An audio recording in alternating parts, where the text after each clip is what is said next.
The American prison system is struggling in many areas, perhaps most significantly in its treatment of pregnant inmates. Mothers in prisons need to be provided with the means for cultivating healthy relationships with their children.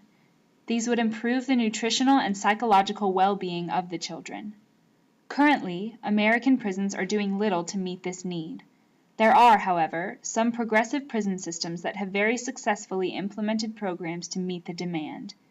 These programs, such as those at the Nebraska Correctional Center for Women and Bedford Hills Correctional Center in New York, have provided visible proof for a more effective system for mothers and infants in prison. Statistics show that proper nutrition during pregnancy and throughout the early developmental years have a huge impact on children's cognitive functioning, making it very important to our future to ensure that they are receiving their nutritional needs.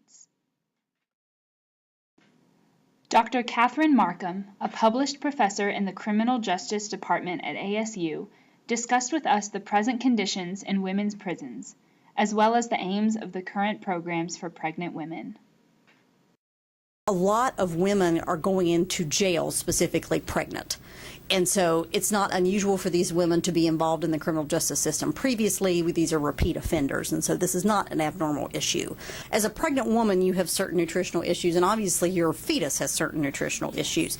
And you know, there are kids that are born every day for mothers who are not in the system that do not eat well and, eat Little Debbie cakes and drink Mountain Dew. But those kids that are born with that type of nutrition generally are not very healthy. They've got either some type of delay as infants or even growing, the developmental delays and learning delays and things like that. And so that's not abnormal to see in the children of inmates, because not only is their nutrition poor, but these women have probably dabbled in drugs and alcohol beforehand.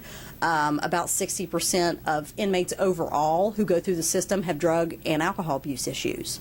The prison it's much like the schools. They have a certain nutritional guideline that they have to follow.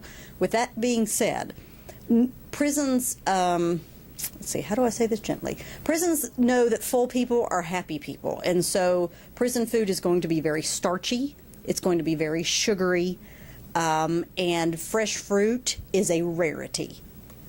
So with all of that being said, by giving women the skills that they need to succeed, and that includes proper nutrition, teaching them how to care for their child, how to care for themselves, to care, period, because a lot of these women, they just don't care about themselves. Nobody has in their past, or they don't feel that way, so why should I care?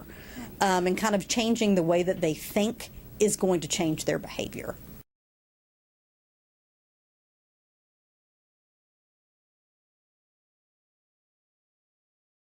I was a single mother. I had a hard time. The best that we can do is be mothers from here. We parent from prison.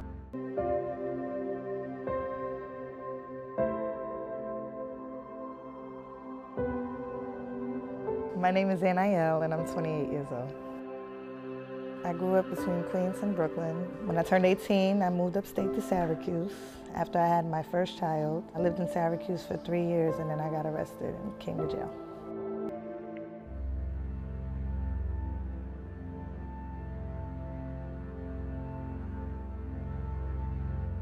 It's nothing like with my son.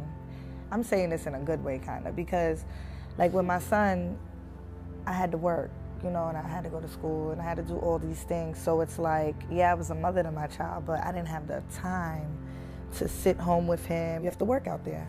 And it's like here, even though we go to program, I have more time to, do things with her, things that I never thought about doing. Like I breastfed her, I sit down with her for breakfast, lunch, and dinner. These are the little perks of being, here with your baby. I take advantage of all those things. They say breastfeeding is the healthiest thing you could do for your child. You give your child the antibodies when they're first born. But not to mention, like, babies need contact. They need to be held. They need to feel their mother close, to smell their mother. So each time you breastfeed your baby, not only are you nourishing them, but you're also providing that contact, which is very, important in their development. So that in itself is like, I definitely appreciate the fact that I did it. I would have never sat down and did it at home. We hope that they take this experience and the year or year and a half like Anael has been able to spend with Rain. And we hope that that is enough when she gets to the outside and is faced with so many more challenges and frustrations, that the relationship she has sustained with Rain for the last year and a half is enough to keep her on the straight and narrow and to make better choices. I have a better bond with her because I'm here, because we're here with our child, we get to eat dinner, we get to watch TV with them, play with them, do bath time. So those are the little perks of being here. She doesn't know she's in prison.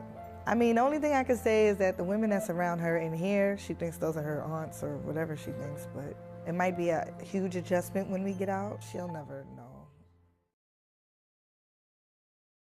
Never forget that the most important person is the baby. You know, you got a second chance to be a mom.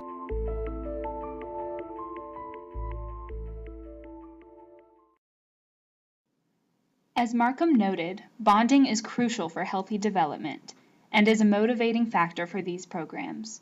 With public pressure, perhaps more of these programs can be instituted, ultimately transforming the treatment of America's pregnant inmates.